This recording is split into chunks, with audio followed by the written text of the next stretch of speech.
भारत विश्व का सबसे पुराना और सबसे बड़ा लोकतांत्रिक देश है। देश में कुछ ऐसी घटनाएं भी घटी हैं जहां संविधान की मूल आत्मा के साथ छेड़छाड़ करने का एक कुत्सित प्रयास किया गया है। देश उसे लोकतंत्र में एक काला अध्याय के रूप में देखता है। आज ही के दिन कांग्रेस की उस समय की प्रधानमंत्री श्रीमती इंदिरा गांधी ने आपातकाल की घोषणा 50 साल पहले की थी, जो केवल एक राजनीतिक घटना नहीं थी बल्कि लोकतंत्र पर सीधा हमला था, एक कुठाराघात था। 25 जून 1975 की आधी रात को तत्कालीन प्रधानमंत्री इंदिरा गांधी ने आंतरिक अशांति का बहाना बनाकर भारत पर आपातकाल थोप दिया था और देश के संविधान की हत्या कर दी थी। 50 वर्ष बाद भी कांग्रेस उसी मानसिकता के साथ जी रही है। उसकी नीयत आज भी वैसी ही तानाशाही वाली है। 1975 में हाई कोर्ट ने इंदिरा गांधी को चुनाव में आचार संहिता के उल्लंघन का दोषी ठहराया था और उन्हें 6 वर्षों के लिए किसी भी निर्वाचित पद पर रहने से अयोग्य करार दिया था।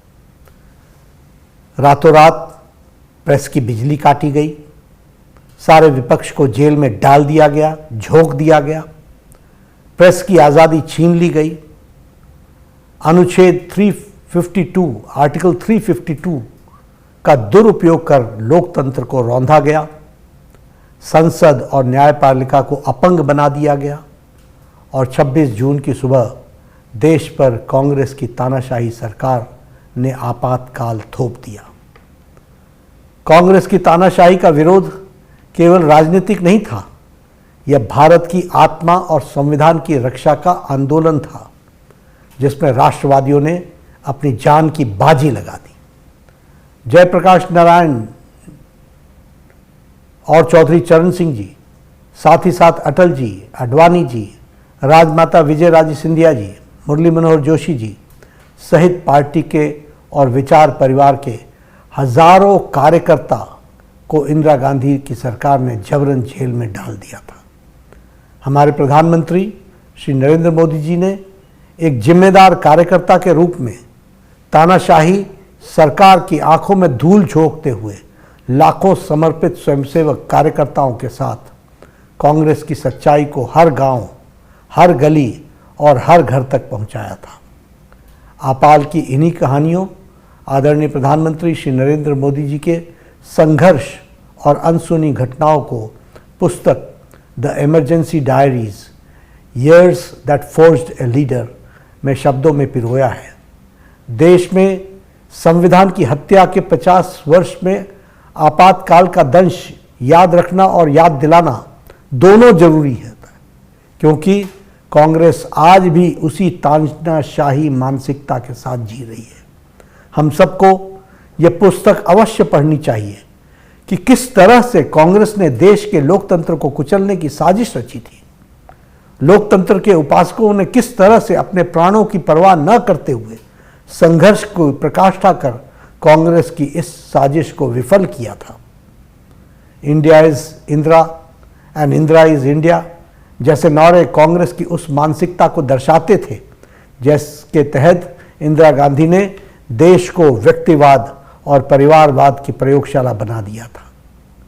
कांग्रेस समझती है कि इस देश की सत्ता पर केवल एक और एक परिवार का ही हक है, तभी तो उसने अपनी सरकार के प्रधानमंत्री के ऊपर भी सुपर पीएम बिठा दिया था। आज भी कांग्रेस की मानसिकता वैसी ही है। एक गरीब का देश का प्रधानमंत्री पद तक पहुंचना कांग्रेस से हजम नहीं हो रहा है।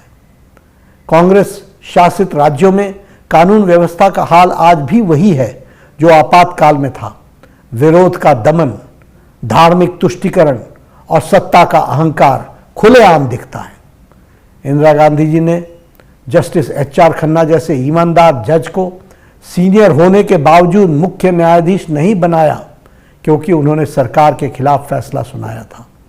कांग्रेस ने सुनिश्चित किया था कि जो भी अधिकारी या जज उनके इशारों पर न चले, उन्हें या तो हटा दिया जाए या उसका ट्रांसफ़र करा दिया जाए, तबादला करा दिया जाए। इंदिरा गांधी ने अपनी सत्ता को महफूज रखने के लिए संविधान में अलोकतांत्रिक संशोधन कर संविधान की मूल आत्मा को बदल दिया था।